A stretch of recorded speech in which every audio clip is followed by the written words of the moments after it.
This heartwarming tale from DG Stories follows Emily and Jack, a couple who discover they're expecting quadruplets, a rare one-in-4-billion miracle.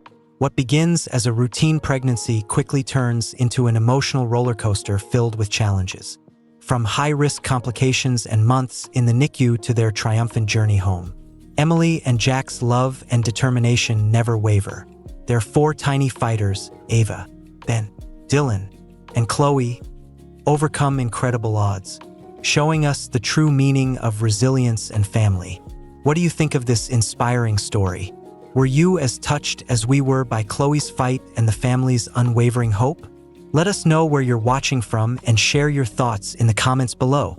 Don't forget to subscribe to DG Stories to discover more amazing tales like this one. Hit the like button, share with your friends, and turn on notifications so you never miss a story. Emily Parker leaned against the kitchen counter, staring at the pregnancy test on the table. Her hands trembled as she bit her lower lip, trying to hold back the flood of emotions. The past 3 years had been a whirlwind of heartbreak. Miscarriages, failed treatments, and endless doctor visits had tested her spirit. But deep down, she had never given up hope. "Emily?" Jack's voice broke through her thoughts. He entered the kitchen, his face a mixture of curiosity and concern. Emily turned to him, holding up the test. "It's positive." For a moment, silence hung in the air.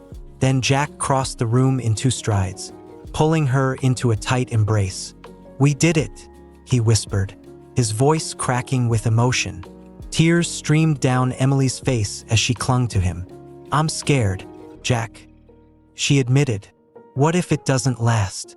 What if—" "No," Jack interrupted, pulling back to look into her eyes. "This time is different. I can feel it." In the weeks that followed, Emily and Jack approached the pregnancy cautiously, their excitement tempered by fear. Every milestone felt fragile, like a glass ornament that could shatter at any moment. The first ultrasound was a pivotal moment. Emily lay on the exam table, Jack holding her hand tightly. The faint hum of the machine filled the room as the technician began the scan.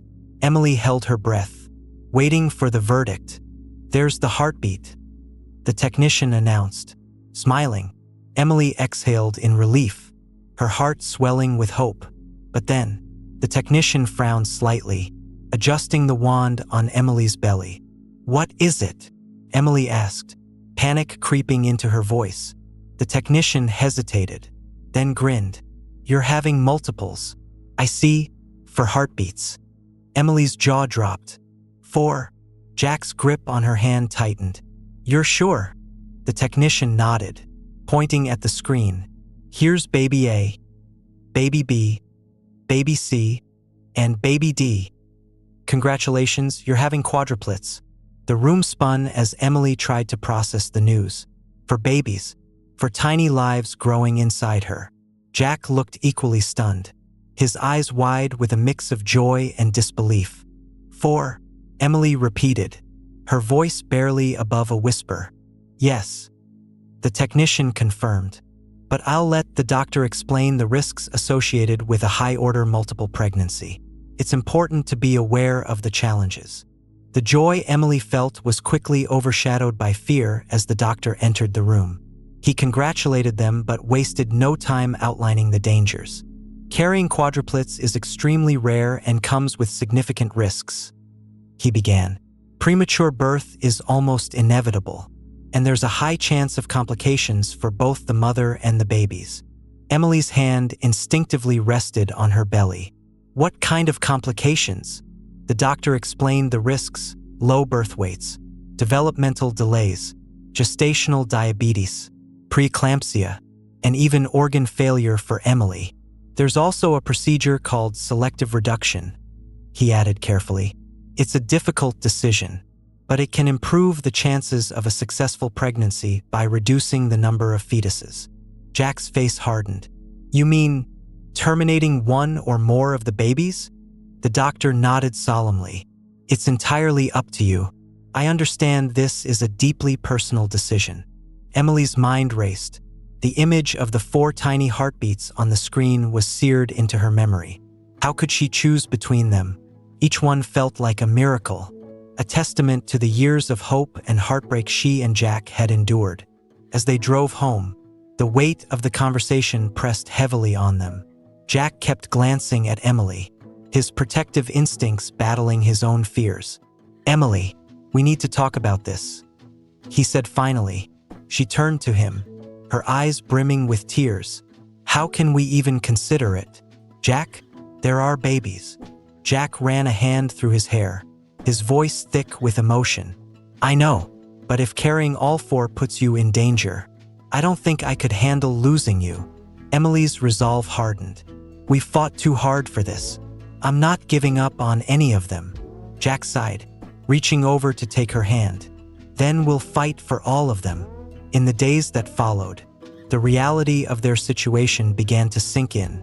Emily scheduled more appointments, underwent a battery of tests, and started adjusting her lifestyle to accommodate the high-risk pregnancy. Jack threw himself into preparing their home, turning the guest room into a nursery. The walls were painted a soft yellow, and 4 cribs were assembled side by side. Jack spent hours researching everything from car seats to feeding schedules, his determination to be prepared masking the fear he couldn't shake. Late one night, Emily found him sitting in the half-finished nursery, staring at the tiny clothes they had bought. She joined him, resting her head on his shoulder. "Do you think we're ready for this?" she asked softly. Jack chuckled, though there was a hint of nervousness in his voice. "I don't think anyone's ever ready for 4 babies at once, but we'll figure it out." Emily smiled, her hand resting on her belly. For the first time in weeks, she felt a glimmer of peace. As the pregnancy progressed, every appointment became a mixture of hope and anxiety. The babies were growing, their heartbeats strong, but the risks loomed like a shadow. Emily began journaling her thoughts, writing letters to each of her unborn children. "To my little fighters," she wrote one evening, "you are proof that hope is stronger than fear. I will do everything in my power to bring you safely into this world." Jack, too, found solace in small moments of preparation. He would talk to Emily's belly, telling the baby's stories and promising to take care of them. One evening, as they lay in bed, Emily felt the faintest flutter. She gasped, grabbing Jack's hand and placing it on her stomach. "They're moving," she whispered, tears streaming down her face. Jack's eyes lit up. "They're saying hello." In that moment, the weight of their fears lifted slightly. They didn't know what the future held, but they were determined to face it together. The doctor's words lingered in Emily's mind for days, haunting her even in her dreams. Every time she closed her eyes, she saw the flicker of 4 tiny heartbeats on the screen, followed by the clinical precision of the term, selective reduction. Felt cruel, like asking her to choose which miracles deserve to live. One evening, Emily sat on the couch, absently rubbing her growing belly as Jack paced the room. His steps were quick and restless, his mind clearly racing. "Emily," he began, his voice hesitant, "we need to seriously talk about what the doctor said." Emily's hand froze on her belly. "You mean the reduction?" she said flatly. Jack stopped pacing and turned to face her. I need to know how you're feeling about it. The carrying all 4 is too dangerous for you. Maybe we should." "No," her voice was firm, cutting through his words like a knife. Jack sighed and sat down across from her, his elbows resting on his knees. "Emily, listen to me. I don't want to lose you. If something happens—" "Nothing's going to happen," she snapped, her voice rising. "Do you really think I can look at that ultrasound screen and decide which of them doesn't get to live? How can you even ask me to do that?" Jack's jaw tightened. "I'm not asking you to do anything. I'm just trying to keep you safe. And what about them? Don't they deserve a chance?" Emily's voice broke, tears spilling down her cheeks. "I can't lose them, Jack. I won't." Jack ran a hand through his hair, frustration etched on his face. He loved Emily with every fiber of his being, but the thought of losing her was unbearable. How could he make her see his perspective without sounding heartless? "I'm scared too," Jack said softly, his voice trembling. "But we have to think about what's best for everyone. For you. For them. If carrying all four puts you at risk." Emily shook her head vehemently. "I've already made up my mind. I'm keeping them. All of them." The room fell into a heavy silence. Jack leaned back against the couch, his eyes fixed on the ceiling. Emily wiped her tears, her heart aching from the weight of their argument. That night, they lay in bed, backs turned to each other, the unspoken tension filling the space between them. Emily stared at the wall, her hand protectively covering her belly. She felt the faintest flutter of movement and closed her eyes, whispering to herself, "I'm going to protect you, no matter what." The next morning, Jack found her sitting in the nursery, staring at the row of cribs he had painstakingly assembled. He walked in quietly, his heart heavy with guilt. "I'm sorry," he said, breaking the silence. Emily turned to him, her expression weary but open. "I didn't mean to push you," Jack continued. "I'm just scared. Emily, I don't know how to protect you and them at the same time. I don't know how to do this." Emily rose from her chair, walking over to him. She took his hands in hers and looked into his eyes. "We don't have to know how," she said gently. "We just have to try. Together." Jack nodded, his throat tight. "Okay," he whispered. "We'll fight for all of them." From that day forward, Emily and Jack faced each challenge as a team. Every doctor's appointment was an emotional roller coaster, with moments of hope often followed by stark reminders of the risks. At 18 weeks, the doctor pointed out that baby C was measuring smaller than the others, and her amniotic fluid levels were lower than ideal. "We'll monitor her closely," he assured them, though his tone was serious. Emily spent hours researching ways to support a high-risk pregnancy. She adjusted her diet, rested as much as possible, and kept a positive mindset. Jack, meanwhile, continued preparing their home for the babies, though the shadow of his fears never entirely left him. One evening, as Emily lay on the couch, Jack sat beside her with a pile of baby name books. "We should start thinking about names," he said, trying to lighten the mood. Emily smiled faintly, grateful for the distraction. "What about Ava for baby A?" "It means life." Jack nodded thoughtfully. "I like that. What about Ben for baby B?" "Short, strong, classic." "Chloe for baby C," Emily added. "It means blooming." "And Dylan for baby D," Jack said, a hint of a smile on his lips. "It means son of the sea." They spent the rest of the evening discussing names, laughing softly as they debated middle names and nicknames. For a brief moment, the weight of their worries lifted, replaced by the simple joy of imagining their future family. As the weeks passed, Emily's belly grew, and so did the tension. The weight of caring for babies was taking its toll. Simple tasks like getting out of bed or walking to the kitchen felt monumental. She tried to remain positive, but the strain was undeniable. One morning, Emily woke with a sharp pain radiating through her lower back. She winced, gripping the edge of the bed as she tried to sit up. Jack rushed to her side, his face etched with concern. "Are you okay? Is it the babies?" Emily nodded through gritted teeth. "I think it's just the weight, but it hurts so much." Jack helped her lie back down, propping pillows around her for support. "We're calling the doctor," he insisted, reaching for his phone. Within the hour, they were at the hospital. The doctor examined Emily and performed an ultrasound.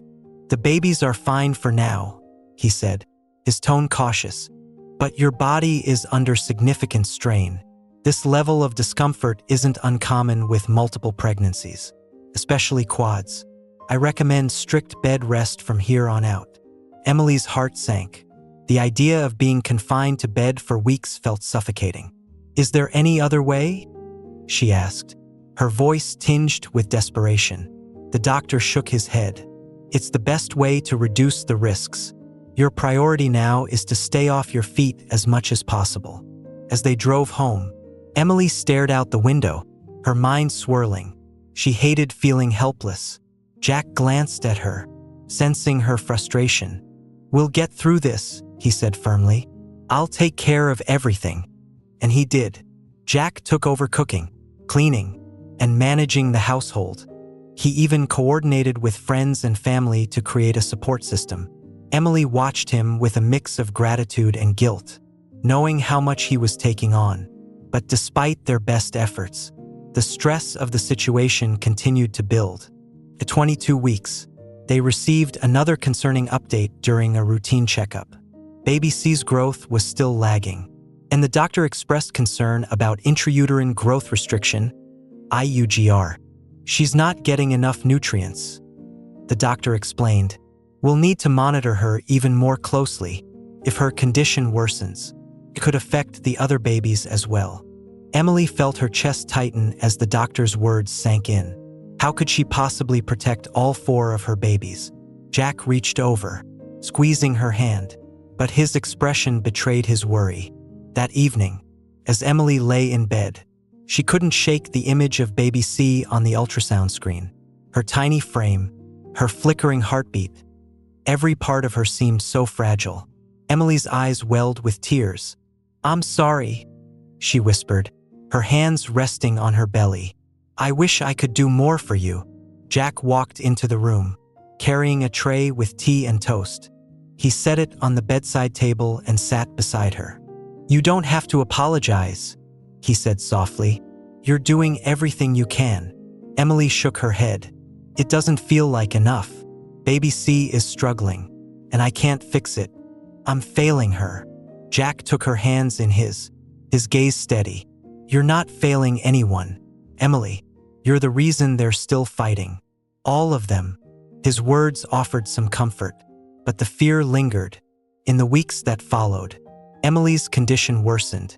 Her blood pressure crept higher, and her ankles swelled to nearly double their normal size. The discomfort was relentless, and her emotional state began to fray. One particularly difficult day, Emily broke down in tears as Jack helped her into bed. "I don't know how much longer I can do this," she sobbed. Jack wrapped his arms around her, holding her tightly.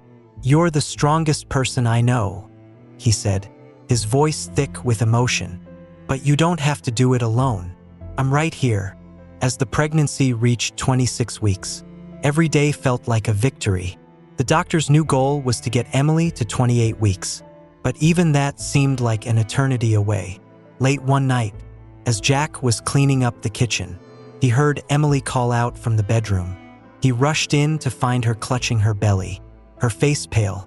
"It's happening," she whispered, her voice trembling. Jack froze for a moment, panic flooding his veins. Then, snapping into action, he grabbed the hospital bag they had prepared weeks earlier and helped Emily into the car. The drive to the hospital was a blur. Emily winced with each contraction, and Jack's knuckles were white as he gripped the steering wheel. When they arrived, the medical team sprang into action. The doctor confirmed that Emily was in preterm labor and administered medication to try to stop the contractions. "We'll do everything we can to delay delivery," the doctor assured them. "But if the labor progresses, we'll need to prepare for an emergency C-section." Emily's heart raced as she looked at Jack, her fear mirrored in his eyes. This wasn't supposed to happen yet. They weren't ready. Jack leaned down, pressing his forehead to hers. "Whatever happens, we'll face it together," he said softly. Emily nodded, clinging to his words like a lifeline. The days turned into weeks, and the weight of Emily's pregnancy grew heavier in more ways than one. At just 22 weeks, her belly was already the size of a full-term pregnancy. Everyday tasks, getting out of bed, walking up the stairs, or even tying her shoes Jack watched her with a mixture of admiration and worry. Emily's determination to carry all 4 babies was inspiring, but the toll it was taking on her body was becoming impossible to ignore. "I feel like I'm carrying a watermelon farm," Emily joked one morning, struggling to lower herself onto the couch. Jack smiled, though his eyes betrayed his concern. "You're amazing. You know that? I couldn't do what you're doing." Emily reached for his hand. "We're doing this together. Remember." Despite her efforts to stay optimistic, the challenges of a high-risk pregnancy began to mount. At her 24-week checkup, the doctor delivered a sobering update. "Emily, your blood pressure is creeping into the danger zone," he said, his tone gentle but firm. "We're going to need to monitor you very closely. If it continues to rise, you'll be at risk for preeclampsia." The word hung heavy in the room. Emily had read enough about pregnancy complications to know that preeclampsia could be life-threatening, not just for her but for the babies. She nodded, trying to keep her fear at bay. "What can we do to keep it under control?" Jack asked, his voice laced with urgency. "Rest as much as possible," the doctor replied. "No unnecessary stress. Emily, bed rest is non-negotiable at this point." Emily bristled at the idea of being confined to bed. "But what about exercise? Staying active is supposed to be good for pregnancy, right?" "In most cases, yes," the doctor said. "But with quadruplets, the strain on your body is already immense. Rest is your best option." Jack didn't wait for Emily to argue further. That evening, he rearranged their bedroom, adding extra pillows to support her back and setting up a small table with snacks and water within arm's reach. "I'm not an invalid, Jack," Emily grumbled as he tucked a blanket around her. "No, but you're a stubborn woman who needs to let her husband take care of her for once," he teased, kissing her forehead. As the weeks passed, Emily's world shrank to the confines of their home. She spent most of her days lying on the couch or in bed, her laptop perched on her growing belly as she researched everything she could about premature birth and NICU care. Jack took on the role of caretaker without complaint. He cooked, cleaned, and attended every doctor's appointment with her, his protective instincts in overdrive. But the strain began to show. One evening, as Jack washed the dishes after dinner, Emily noticed the tension in his shoulders and the dark circles under his eyes. "Jack," she said softly, "come sit with me." He hesitated, glancing at the stack of dishes still in the sink. "I need to finish, please," Emily interrupted, her voice pleading. Jack sighed and dried his hands. Joining her on the couch, Emily reached for his hand, intertwining her fingers with his. "You're doing so much," she said, "more than I ever could have asked for. But you can't pour from an empty cup. You need to take care of yourself too." Jack's jaw tightened, and for a moment, she thought he might argue. But then his shoulders slumped, and he let out a heavy breath.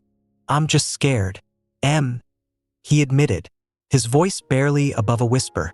"I'm scared for you, for the babies, and I don't know how to make it better." Emily's heart ached at the vulnerability in his voice. She leaned into him, resting her head on his shoulder. "We're in this together.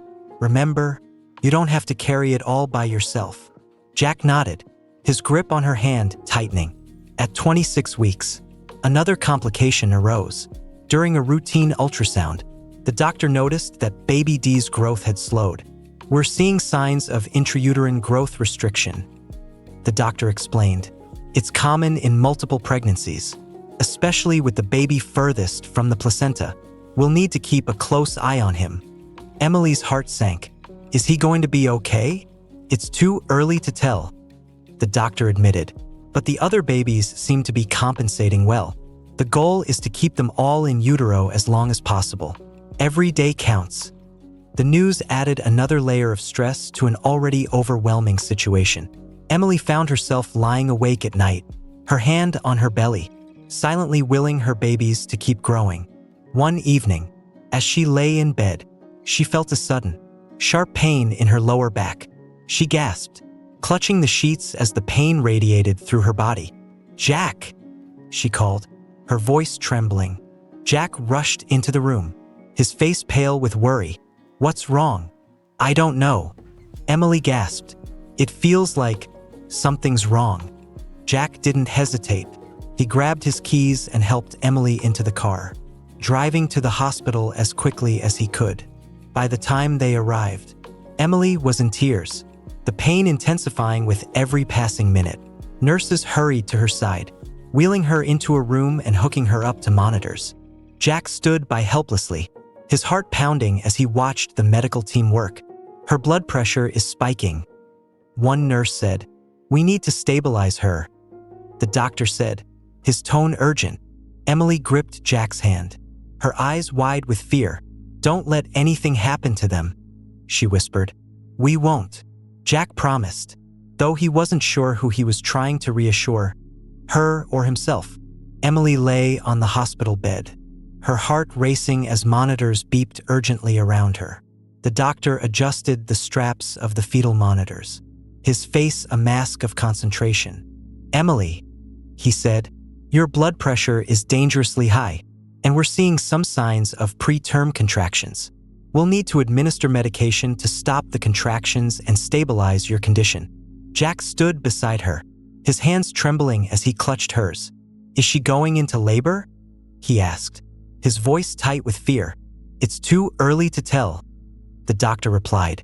"We're doing everything we can to prevent it." Emily closed her eyes, her mind racing.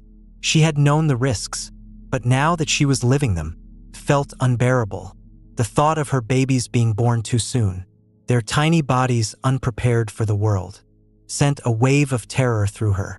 The medical team worked swiftly, administering magnesium sulfate to help prevent preterm labor and corticosteroids to speed up the baby's lung development in case they had to deliver early.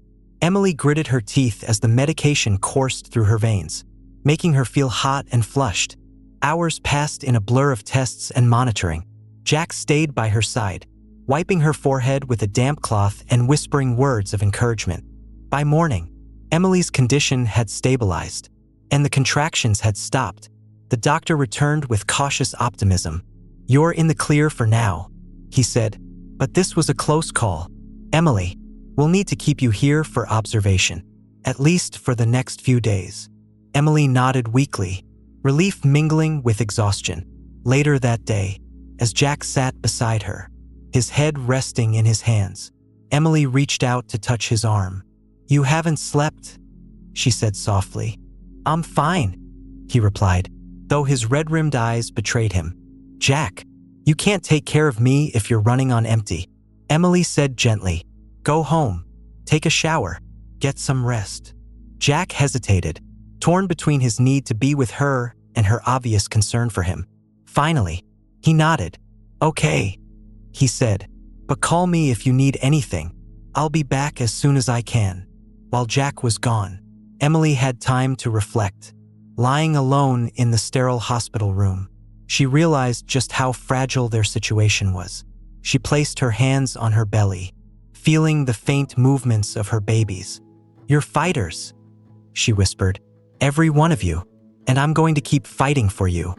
When Jack returned later that evening, freshly showered and carrying her favorite snack, a tub of strawberries, Emily smiled for the first time that day. "They let me pick these up in the cafeteria," he said, holding up the container triumphantly. "Not exactly gourmet, but it's something." Emily laughed softly. "You always know how to brighten my day." As the days turned into weeks, Emily was discharged from the hospital but placed on strict bed rest. She spent her days lying on the couch, surrounded by pillows and stacks of baby books. Jack worked from home as much as possible, always within earshot in case she needed him. The 28 weeks. Another ultrasound brought a mix of relief and concern. Baby A and Baby B were growing well, their heart rates strong. Baby D was still small, but his growth was steady. Baby C, however, was struggling. The amniotic fluid around Baby C is lower than we'd like, the doctor said. She's also showing signs of restricted blood flow from the placenta. Emily felt tears prick her eyes. "What does that mean?" "It means we need to keep a very close eye on her," the doctor said. "If her condition worsens, we may have to consider delivering early." The possibility of early delivery loomed over them like a storm cloud. Emily spent sleepless nights praying for her babies to stay safe just a little longer. Jack became her rock, holding her through her tears and reassuring her with quiet strength. One evening, as they sat together in the nursery, Emily broke the silence. "Do you ever think about what life will be like when they're here?" she asked. All the time, Jack admitted. But honestly, it feels impossible to imagine. For babies, it's going to be chaos. Emily chuckled. The best kind of chaos. Jack smiled, his hand resting on her belly.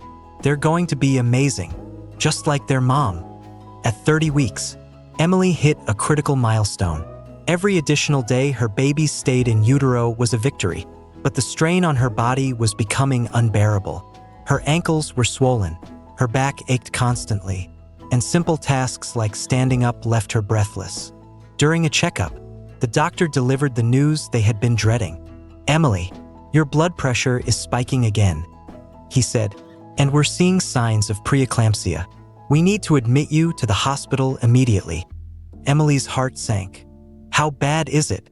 "It's serious," the doctor said, "but we're going to do everything we can to keep you and the babies safe." As Jack helped her pack a bag, Emily fought back tears. She knew the road ahead would be difficult, but she was determined to hold on for her babies as long as she could. In the hospital, Emily was hooked up to monitors once again, the steady beeping a constant reminder of the fragility of her situation. Jack stayed by her side, holding her hand as the hours turned into days. 31 weeks. Emily woke in the middle of the night to a sharp, stabbing pain in her abdomen. She gasped, clutching Jack's arm. "Jack," she whispered, her voice trembling. "Something's wrong." The room erupted into chaos as nurses rushed in. The doctor arrived moments later, his expression grim. "We need to perform an emergency C-section," he said. "The babies are in distress, and your condition is deteriorating. We can't wait any longer."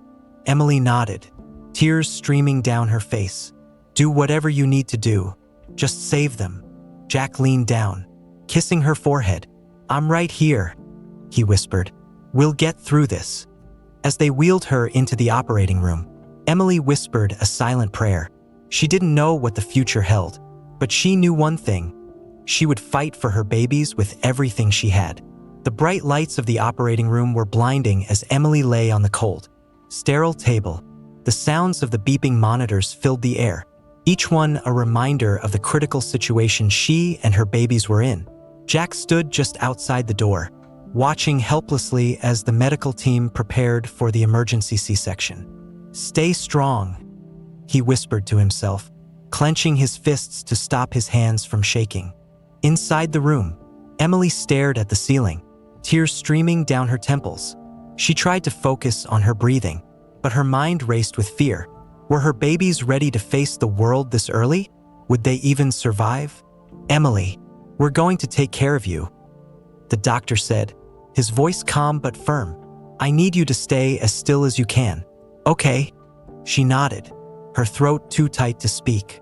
The anesthesiologist leaned over her, explaining the procedure step by step, but her mind barely registered the words. All she could think about were the 4 tiny lives inside her, each one depending on her strength. As the surgery began, Jack was finally allowed into the room, dressed in scrubs. He hurried to Emily's side and took her hand. "I'm here," he said, his voice trembling. "You're doing great, Em. I'm so proud of you."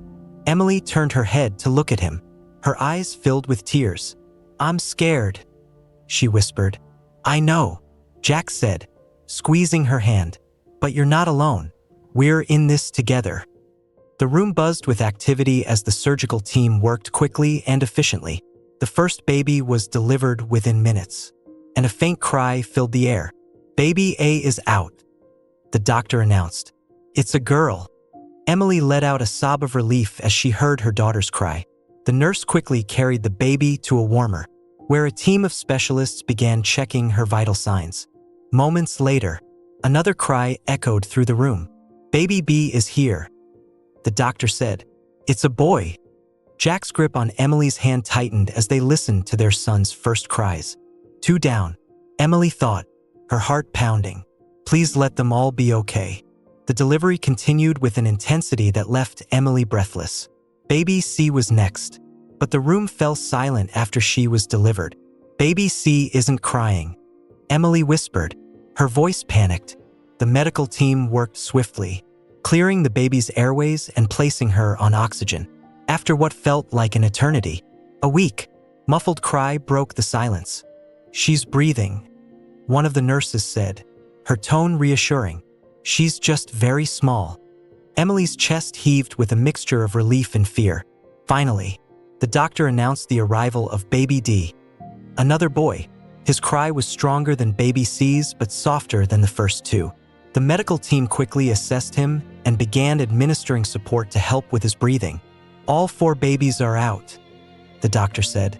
"They're alive, but they're very premature.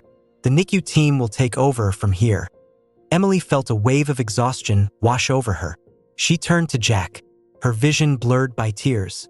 "They're alive," she whispered. Jack nodded, his own eyes glistening.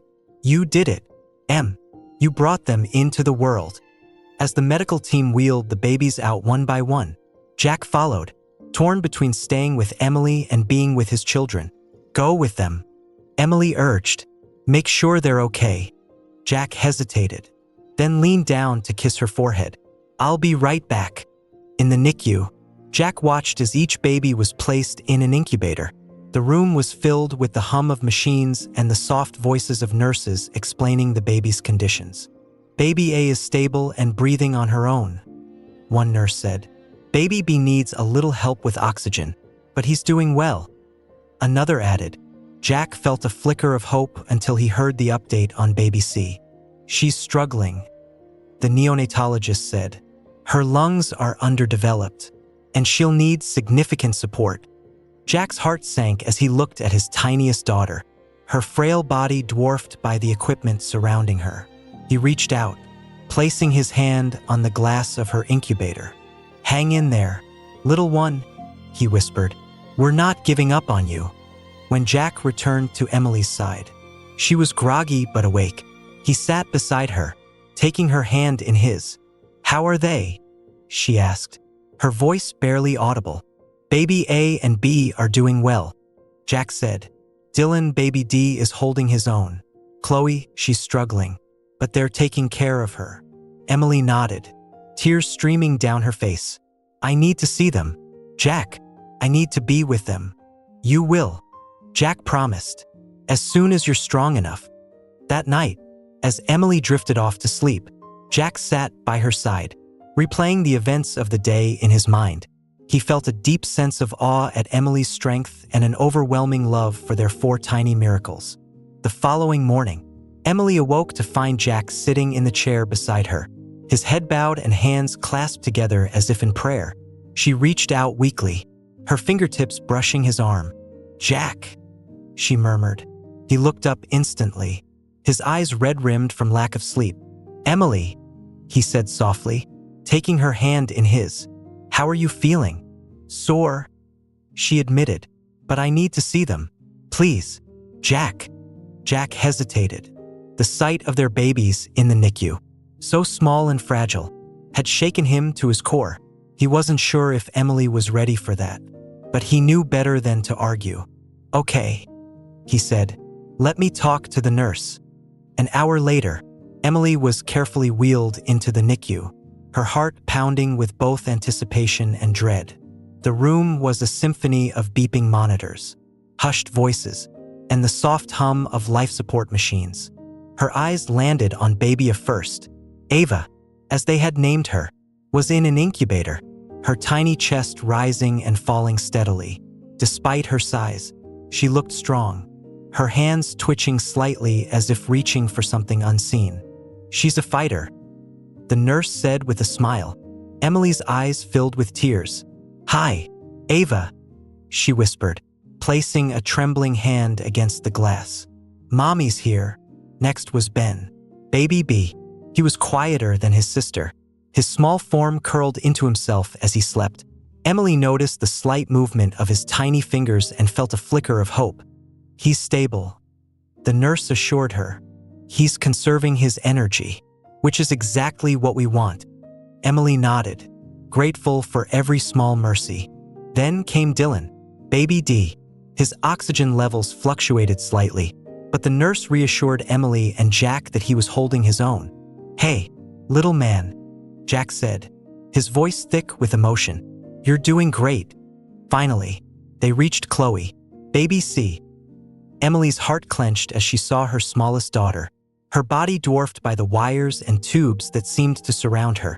Unlike the others, Chloe's chest rose and fell with difficulty.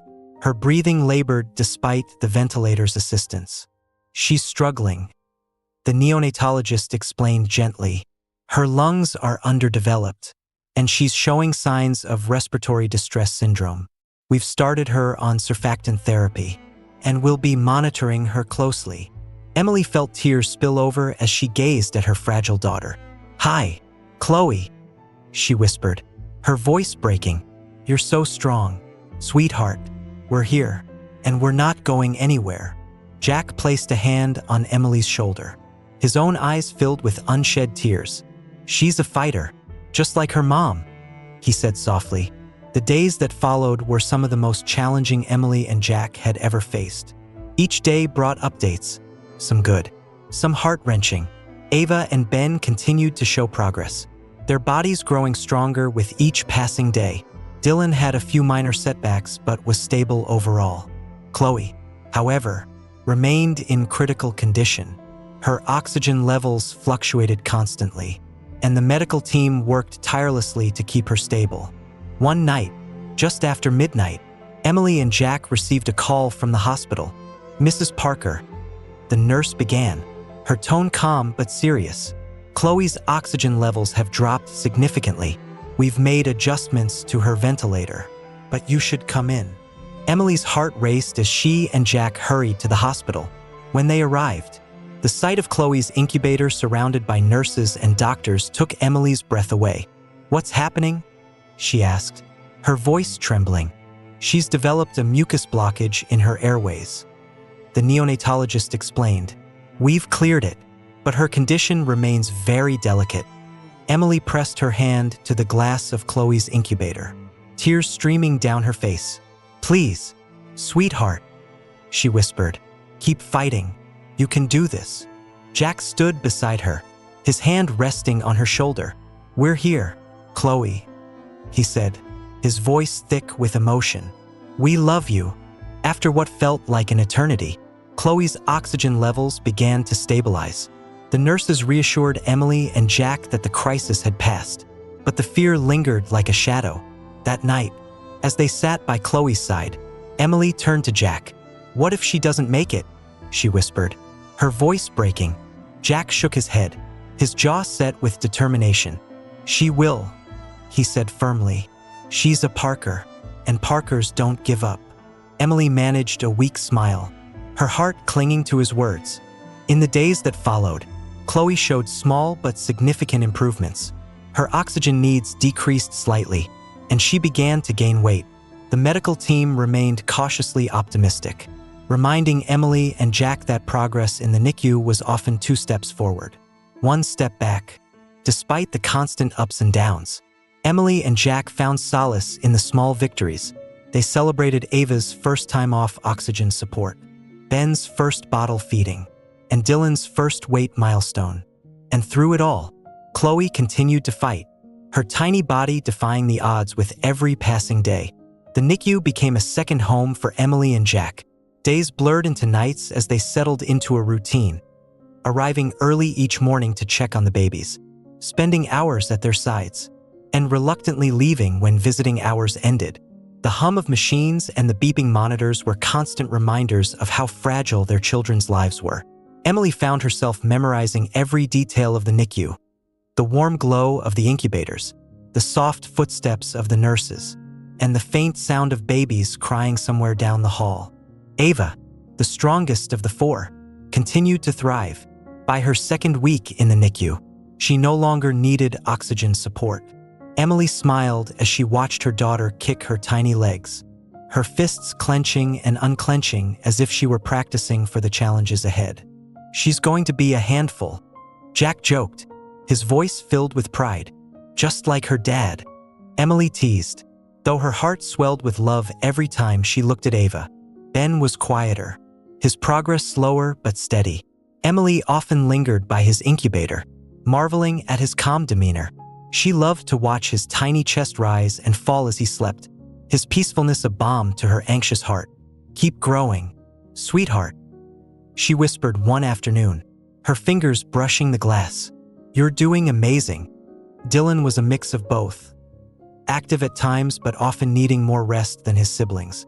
His oxygen levels fluctuated, requiring careful monitoring, but the nurses reassured Emily and Jack that he was holding steady.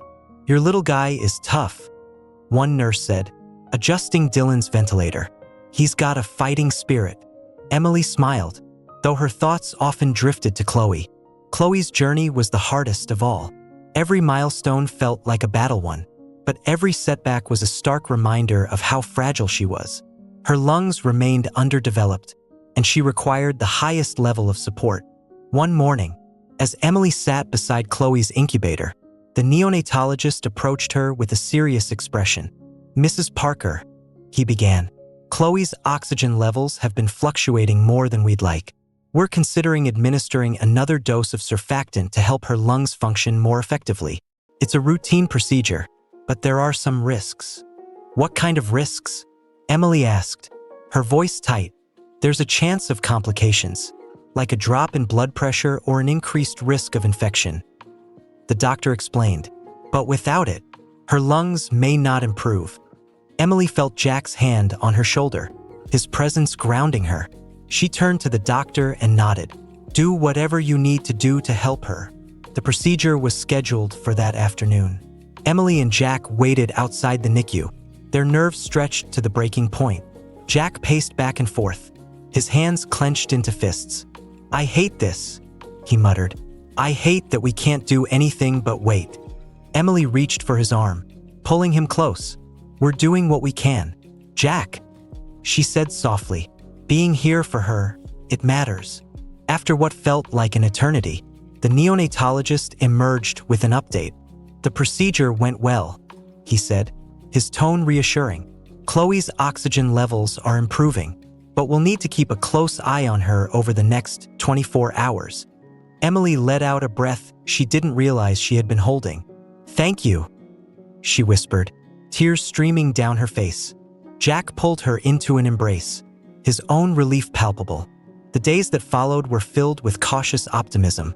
Chloe's oxygen needs decreased slightly, and she began to gain weight. Emily and Jack clung to every bit of good news, no matter how small. One afternoon, as Emily sat by Chloe's incubator, she noticed something remarkable. Chloe's tiny hand twitched, then curled into a fist. It was such a small movement, but to Emily, it felt monumental. "She's fighting," Emily whispered, her voice filled with awe. "She's really fighting." Jack joined her, his hand resting on the glass. "That's our girl," he said, his voice thick with emotion. "She's a warrior." Despite Chloe's progress, the journey in the NICU was far from linear. There were days when her oxygen levels dipped unexpectedly, sending Emily and Jack into spirals of worry. But there were also moments of pure joy, like the first time Emily was allowed to hold Chloe.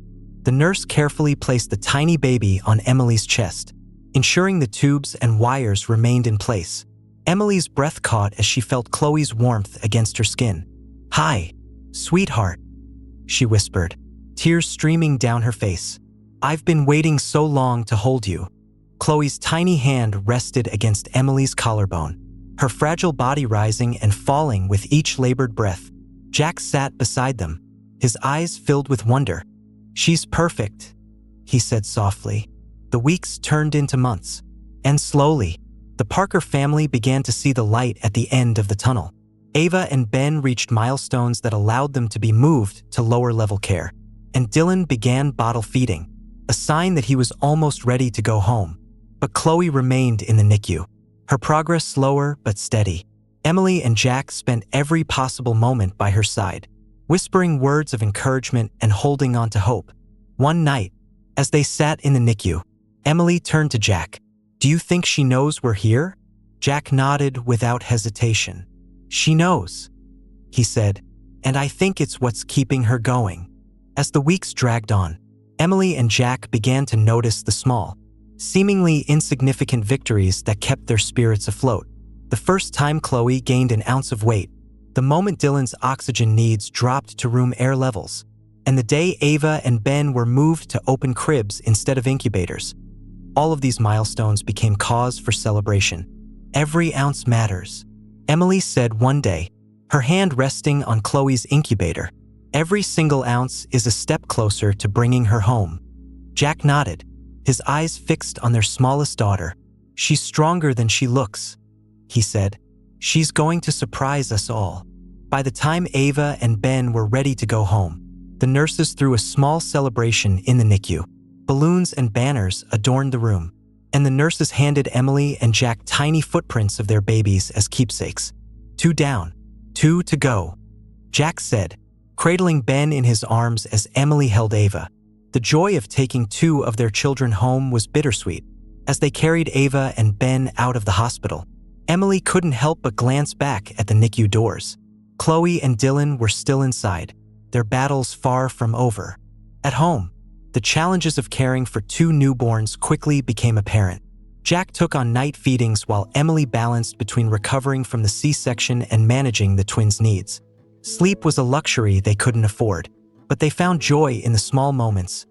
Ava's first smile, Ben's tiny coos, and the way they both seemed to light up whenever Emily or Jack was near.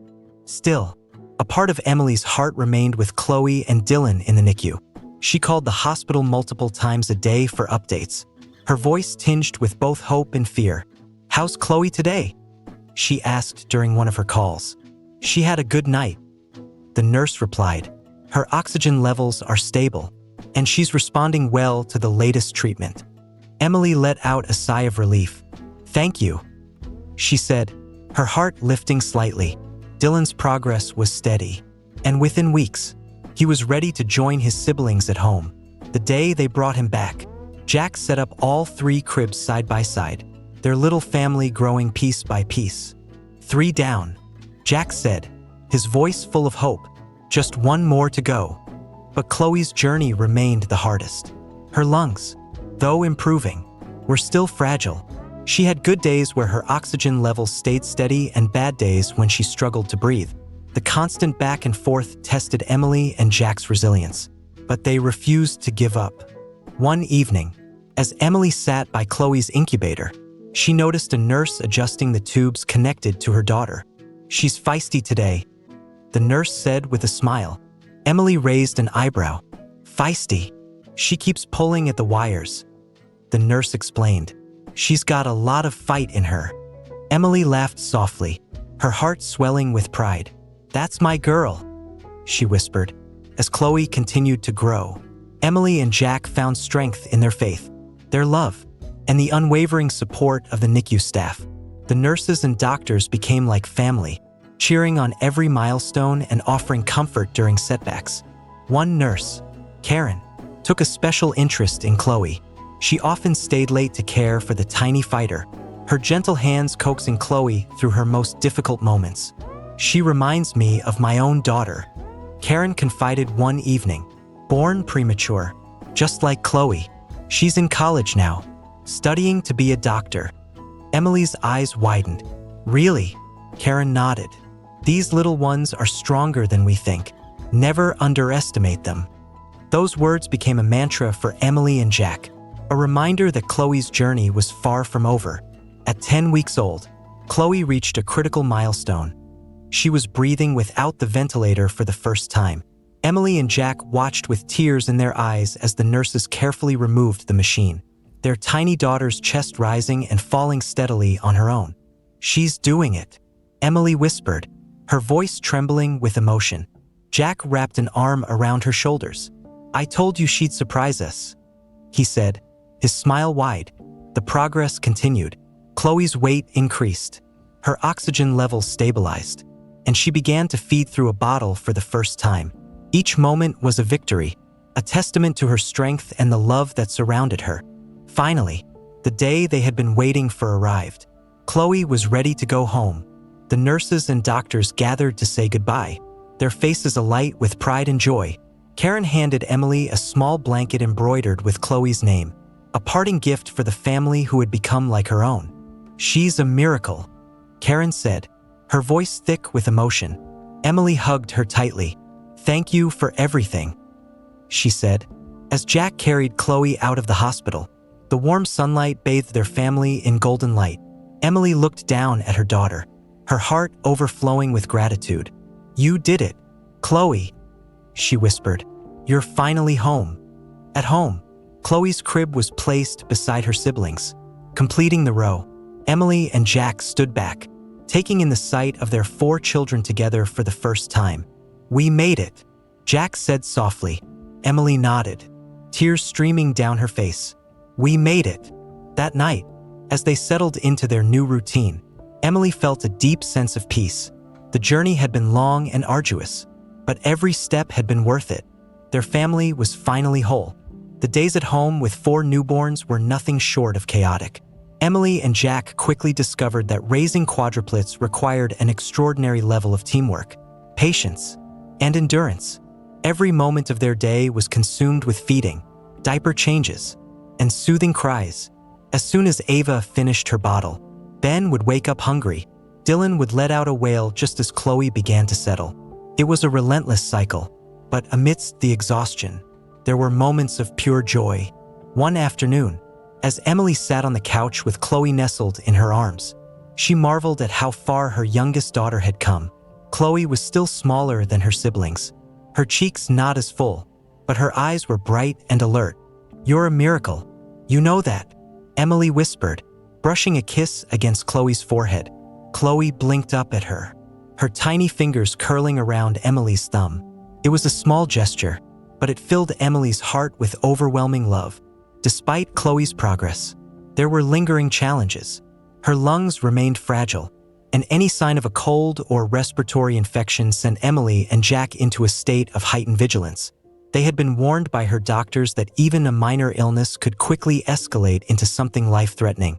One night, as Emily rocked Qutlaw to sleep, she noticed her breathing seemed slightly more labored than usual.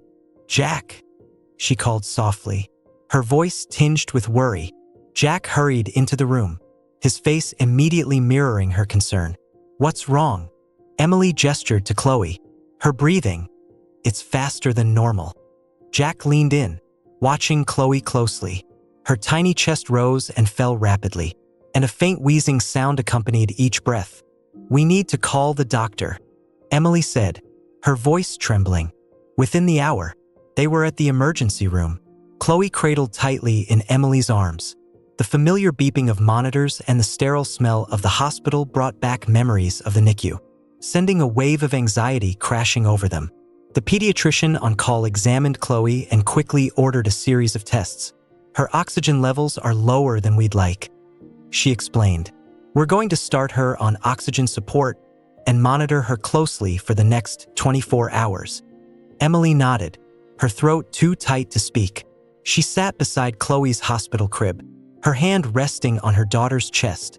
"You've come so far, sweetheart," Emily whispered. "I know you can get through this too." Jack placed a reassuring hand on Emily's shoulder. "She's stronger than we think," he said, his voice filled with quiet conviction. As the hours ticked by, Chloe's condition stabilized, but the experience served as a stark reminder of how delicate her health still was. "We're going to have to be extra careful this winter," the pediatrician warned. "No crowded places, no visitors with even a hint of illness. Chloe's lungs are still catching up, and we can't take any chances." Emily and Jack nodded, determined to do whatever it took to keep their daughter safe. In the weeks that followed, Qutlaw continued to grow stronger. Her weight increased, her breathing improved, and she began to hit milestones they once feared she might miss. Emily celebrated every tiny victory, from her first coup to her first time rolling over.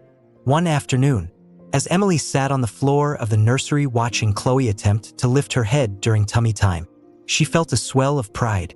"You're doing it, Qutlaw," she said, clapping her hands softly.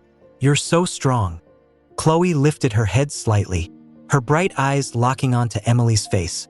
A tiny, determined smile spread across her lips, and Emily laughed, tears of joy streaming down her cheeks.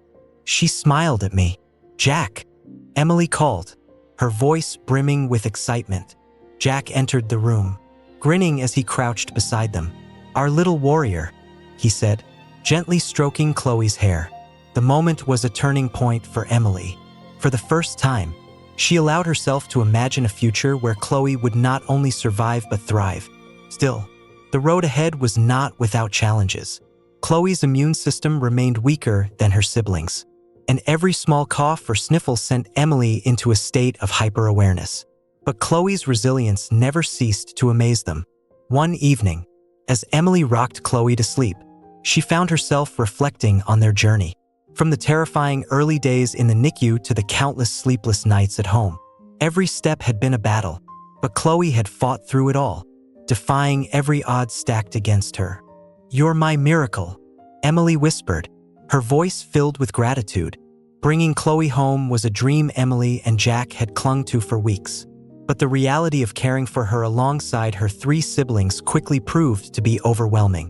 While Ava, Ben, and Dylan had adjusted well to life outside the NICU, Chloe's needs were far more complex. Her breathing, though improved, still required close monitoring. A small oxygen tank accompanied her everywhere, and a heart monitor beeped softly by her crib, a constant reminder of how far she still had to go. Emily and Jack took turns sleeping beside her, the fear of a sudden complication keeping them on edge. One night, as Emily sat in the nursery with Chloe cradled in her arms, she noticed something unusual. Chloe's breathing seemed more labored than usual, her tiny chest rising and falling with visible effort. "Jack," Emily called softly, trying to keep the panic out of her voice. Jack appeared in the doorway, his face instantly filled with concern. "What's wrong?" "I don't know," Emily said, her voice trembling. "Her breathing, it doesn't look right." Jack immediately grabbed the pulse oximeter and placed it on Chloe's tiny foot. The numbers that appeared on the screen made his heart sink. "Her oxygen levels are dropping," he said, his voice tight. Emily's hands shook as she adjusted the tubing connected to Chloe's oxygen tank. "Call the doctor," she said. Within minutes, they were on their way to the hospital, Jack driving while Emily sat in the back seat with Chloe, her eyes never leaving her daughter's face. "Stay with me, sweetheart," Emily whispered, her voice breaking. "Just hold on a little longer." At the hospital, the emergency team quickly took Chloe into their care. Emily and Jack stood in the hallway, clutching each other as they watched the doors to the treatment room swing shut. "She was doing so well," Emily said, tears streaming down her face. "How did this happen?" Jack shook his head, his jaw clenched. "I don't know," he said, "but she's a fighter. Emily, she'll get through this." Hours passed with no updates. Emily paced the hallway, her mind racing with worst-case scenarios. Jack sat on a nearby bench, his head in his hands, praying silently for a miracle. Finally, the neonatologist emerged, his expression serious but not grim. "Chloe has developed a respiratory infection," he said. "It's common in preemies, but given her history, it's more dangerous for her. We've started her on antibiotics and increased her oxygen support. The next 48 hours will be critical." Emily nodded, her hands clasped tightly together. "Can we see her?" The doctor hesitated. "She's in isolation to prevent further infection, but you can sit with her for a few minutes." Emily and Jack were escorted into a small room where Chloe lay in a glass enclosure, her tiny body connected to even more machines than before. Emily's heart broke at the sight, but she forced herself to stay strong. "Hi, baby girl," she whispered, placing her hand on the glass. "We're right here. You're not alone." Jack stood beside her, his voice steady despite the lump in his throat. "You've already overcome so much, Chloe," he said. "This is just one more hurdle. You can do it." For the next 2 days, Emily and Jack barely left the hospital. They took turns sitting by Chloe's side, whispering words of encouragement and holding her tiny hand whenever the nurses allowed. On the second night, as Emily sat alone in the dimly lit room, she felt the weight of exhaustion and fear pressing down on her. She leaned her head against the glass, tears streaming down her face. "Please," she whispered into the quiet, "please don't take her from us." As if in response, Chloe's tiny fingers twitched, curling slightly around Emily's. It was the smallest gesture, but it filled Emily with a renewed sense of hope. "She's still fighting," she whispered to herself. "She's not giving up, and neither will I." The next morning, Emily woke to the sound of a nurse gently tapping her shoulder. She had fallen asleep in the chair beside Chloe's enclosure, her head resting on her folded arms. "Mrs. Parker," the nurse said softly, "the doctor is here with an update." Emily sat up quickly, her heart pounding as she turned to see Jack entering the room. He must have come straight from home, judging by the wrinkled shirt he wore and the tired look in his eyes. The neonatologist stood before them, his expression neutral but focused. "Chloe's vitals are showing signs of improvement," he began. "Her oxygen levels have stabilized, and the antibiotics seem to be working." Emily let out a shaky breath, her hand flying to her chest. "She's getting better? She's not out of the woods yet," the doctor cautioned. "But this is a positive step. We'll continue to monitor her closely and adjust her treatment as needed." Jack placed a comforting hand on Emily's shoulder. "You hear that, Em? She's fighting her way back." Emily nodded, tears welling in her eyes. "She always does." For the next few days, the small improvements continued. Chloe's oxygen levels stabilized further, and her feeding tube was adjusted to allow for more nutrition. Emily and Jack clung to each milestone, no matter how small, as proof that their daughter was determined to survive. One afternoon, as Emily sat beside Chloe's incubator, a nurse approached with a warm smile. "Would you like to hold her?" the nurse asked. Emily's breath caught. It had been weeks since she last held Chloe, and the idea of feeling her daughter's tiny weight in her arms again filled her with both joy and trepidation. "Are you sure it's okay?" Emily asked, her voice trembling. The nurse nodded. "She's stable enough now. Skin-to-skin contact can actually help her recovery." Emily nodded eagerly, her heart pounding as the nurse carefully lifted Chloe from the incubator, ensuring that the tubes and wires remained in place. When Chloe was placed on Emily's chest, Emily felt a wave of emotion so powerful it brought tears streaming down her face. Chloe's tiny body felt warm against her skin, her faint breaths tickling Emily's collarbone. "Hi, my sweet girl," Emily whispered, cradling her daughter as gently as she could. "You're so strong. Mommy loves you so much." Jack watched from the doorway, his eyes glistening. He stepped forward and knelt beside Emily, resting a hand on her back. "She looks so peaceful," he said softly. Emily nodded, her tears falling onto Chloe's blanket. "It's like she knows she's safe." The following week brought more good news. Chloe no longer needed supplemental oxygen, a milestone Emily and Jack had prayed for. Her weight continued to climb, and she began responding more actively to their voices and touch. "She's turning a corner," the neonatologist said during one of their updates. "If she keeps progressing at this rate, we can start talking about discharge plans soon." The words felt surreal. For months, Emily and Jack had dreamed of bringing Chloe home, but it always felt like a distant goal, something just out of reach. Now, it was within their grasp. The day Chloe was discharged, the entire NICU team gathered to celebrate. Karen, the nurse who had cared for Chloe since her earliest days in the NICU, handed Emily a tiny knitted hat with Chloe's name embroidered on it. "This is for our little warrior," Karen said, her voice thick with emotion. Emily hugged her tightly, whispering, "Thank you for everything. We couldn't have done this without you." As Jack carried Chloe out of the hospital, Emily held Ava, with Ben and Dylan close beside her. For the first time, their family was complete. At home, Chloe settled into her crib beside her siblings, the quiet hum of the heart monitor the only sound in the room. Emily and Jack sat on the floor, watching their 4 children sleep. "She's our miracle," Jack said, his voice soft. Emily nodded, resting her head on his shoulder. "They all are." That night, as Emily lay in bed, she reflected on their journey, the fear, the heartbreak, the moments of doubt, and the overwhelming love that had carried them through. Chloe's fight had been the hardest, but it had also taught Emily something profound. Even the smallest spark of hope could ignite a miracle. She closed her eyes, her heart full, knowing that whatever challenges lay ahead, her family would face them together. The first few weeks at home with all 4 babies were a mix of exhaustion, chaos, and overwhelming joy. Emily and Jack quickly realized that life with quadruplets was unlike anything they had ever experienced. Who knew 4 babies could go through this many diapers in one day? Jack said one morning, holding a trash bag filled to the brim with tiny, soiled diapers. Emily laughed softly, though her eyes were heavy with fatigue.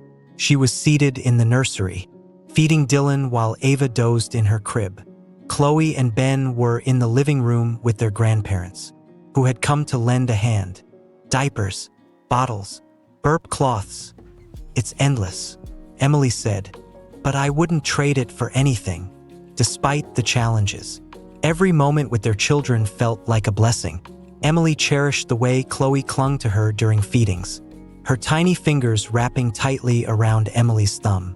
Jack found joy in the small victories, like the first time Ben smiled at him or when Dylan began cooing softly during bedtime stories. But there were also difficult days. Chloe, though thriving, still required extra care. Her heart monitor beeped frequently, a reminder that her journey was far from over. There were nights when her breathing became shallow, sending Emily and Jack into a spiral of worry. Every time that monitor goes off, my heart stops, Emily admitted one evening as they sat on the couch after the babies had finally fallen asleep. Jack wrapped an arm around her shoulders, pulling her close. I know, he said, but she's getting stronger every day. We just have to keep believing in her. Emily nodded, though the weight of responsibility often felt crushing. She had always known being a parent would be hard, but parenting for premature babies, each with their own needs, was a challenge unlike any she could have imagined. Fortunately, they weren't alone. Their family and friends rallied around them, organizing meal trains, donating baby supplies, and offering to babysit whenever possible. Emily's mother, Susan, became a near-permanent fixture in their home, taking shifts in the nursery and helping with late-night feedings. I don't know how we'd manage without her, Emily said one afternoon as she watched Susan expertly soothe a fussy Ben. She's a lifesaver, Jack agreed, handing Ava a freshly washed pacifier. As the weeks turned into months, the Parkers began to find their rhythm. Each baby developed their own unique personality, bringing a new kind of joy to the household. Ava, the oldest, was bold and curious, often the first to reach for toys or babble during playtime. Ben was more reserved, content to observe the chaos around him with wide, thoughtful eyes. Dylan had a playful streak, giggling loudly whenever Jack made funny faces. And Chloe, their little fighter, surprised them all with her resilience. Though she was still the smallest, her spirit was fierce. She loved to grip Emily's finger tightly during feedings and had a determined look in her eyes that reminded Emily of all they had overcome together. One sunny afternoon, Emily and Jack decided to take the babies on their first outing to the park. It was a logistical challenge, packing bottles, diapers, and spare clothes for 4 infants, but the excitement of introducing their children to the outside world made it all worthwhile. As they strolled through the park, pushing a double stroller and carrying 2 babies in slings, strangers stopped to marvel at their little family. "Are they all yours?" one woman asked, her eyes wide with amazement. Emily nodded, a proud smile spreading across her face. "They are." The woman shook her head in disbelief. "Quadruplets? That's incredible. You must have your hands full." "We do," Jack said, laughing, "but we wouldn't trade it for the world." Emily looked down at Chloe, who was snuggled against her chest, her tiny eyes peeking out from beneath her hat. She kissed the top of Chloe's head, her heart swelling with gratitude. The outing was a success, and as they returned home, Emily felt a sense of peace she hadn't experienced in months. Their journey had been long and arduous, but moments like these made it all worthwhile. That night, as the babies slept soundly in their cribs, Emily and Jack stood in the nursery, watching over them. "They're happy," Emily said softly, her voice filled with wonder. "They're home," Jack replied, slipping an arm around her waist. "And that's all that matters." As the weeks passed, Emily and Jack settled into a steady, chaotic routine.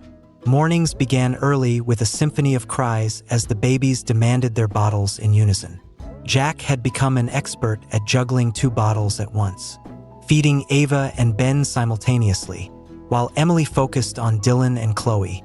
Their days were filled with diaper changes, nap schedules, and endless loads of laundry. Despite the exhaustion, there were moments of pure joy that reminded Emily and Jack of just how lucky they were. One morning, as Emily carried Chloe into the living room, she noticed something remarkable. Ava and Ben were lying on the playmat, cooing at each other as Dylan kicked his legs excitedly nearby. Chloe, nestled in Emily's arms, watched her siblings with wide, curious eyes. "They're starting to notice each other more," Emily said, her voice filled with wonder. Jack glanced up from the stack of baby clothes he was folding and smiled. "It's like they're already forming their own little team." Emily chuckled, setting Chloe down beside her siblings. "Team Parker," she said. "I like that." The weeks turned into months, and soon the babies reached their 6-month milestone. To celebrate, Emily and Jack decided to host a small gathering with family and close friends. The living room was decorated with balloons and a handmade banner that read, "6 months of miracles." Susan brought a cake shaped like 4 tiny cribs, each one representing one of the babies. As the guests arrived, Emily felt a swell of pride as they marveled at how much the babies had grown. "Ava's so alert," one guest exclaimed, watching as she reached for a brightly colored toy. "Ben looks just like Jack," another said, smiling at the baby's calm demeanor. "Dylan's giggles are contagious," Susan added, tickling him gently. "And Chloe," Karen, the NICU nurse, said as she crouched beside her former patient. "Look at you, little fighter. You've come so far." Emily's eyes filled with tears as she knelt beside Chloe, brushing a hand over her soft curls. "She really has," she whispered. The celebration was a joyous reminder of how much the Parker family had overcome.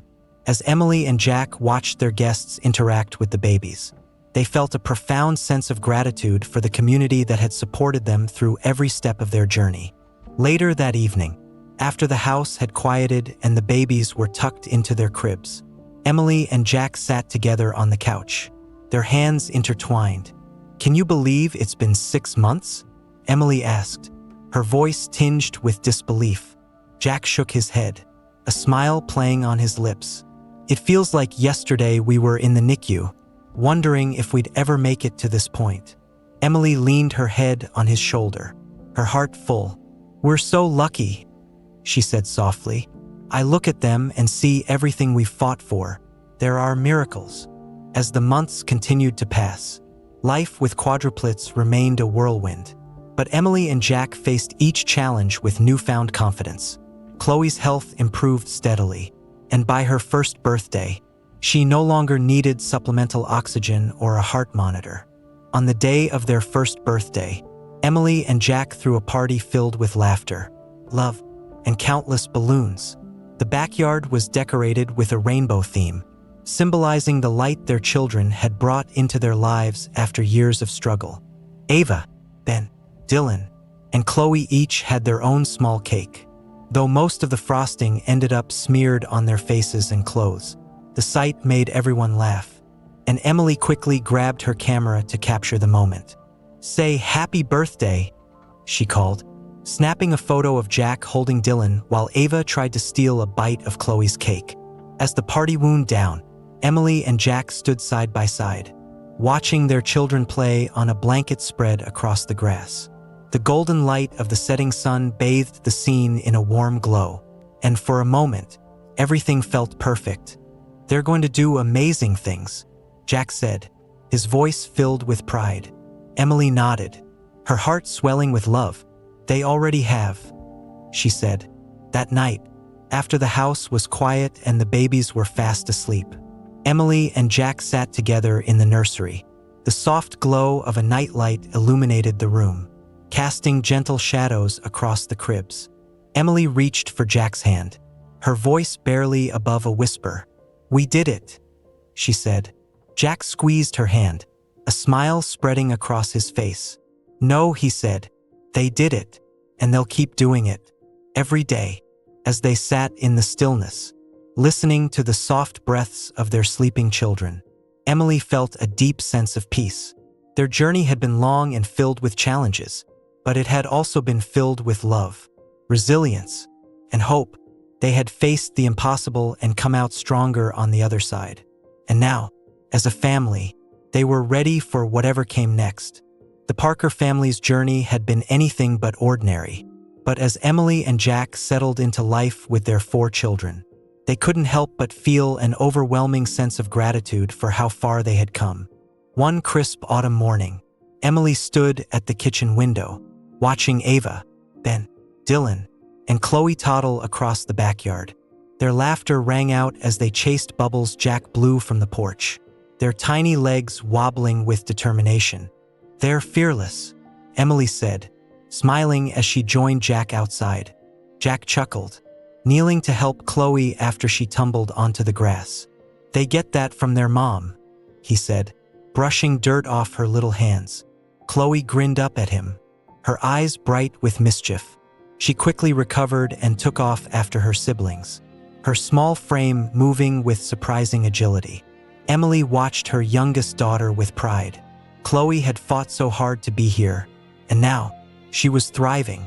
Her once delicate frame had filled out, and her laugh was as loud and joyful as her siblings. Later that evening, after the children were asleep, Emily and Jack sat at the dining table, sorting through a stack of photographs. Each picture told a piece of their story: the NICU days, their first weeks at home, milestones like crawling and first smiles. "This one's my favorite," Jack said, holding up a photo of Chloe in Emily's arms during her first day off oxygen. Her tiny face was scrunched up in what looked like a determined expression, as if she already knew how much she had overcome. Emily smiled, brushing her fingers over the edges of the photo. "She's amazing," she said softly. "They all are." As they continued flipping through the photos, Emily paused on one from the baby's first birthday. All 4 of them sat side by side, their faces covered in cake and frosting. "That day felt like the start of something new," Emily said. Jack nodded. It was the day we could finally breathe again." The next morning, Emily woke to the sound of giggles coming from the nursery. She found Ava sitting in her crib, holding a toy high above her head while Ben tried to reach for it. Dylan stood in his crib, bouncing excitedly, and Chloe was on her back, babbling happily to herself. "Good morning, my little miracles," Emily said, her heart swelling with love. As she lifted Chloe into her arms, Chloe reached up and patted Emily's face, a gesture that melted her heart every time.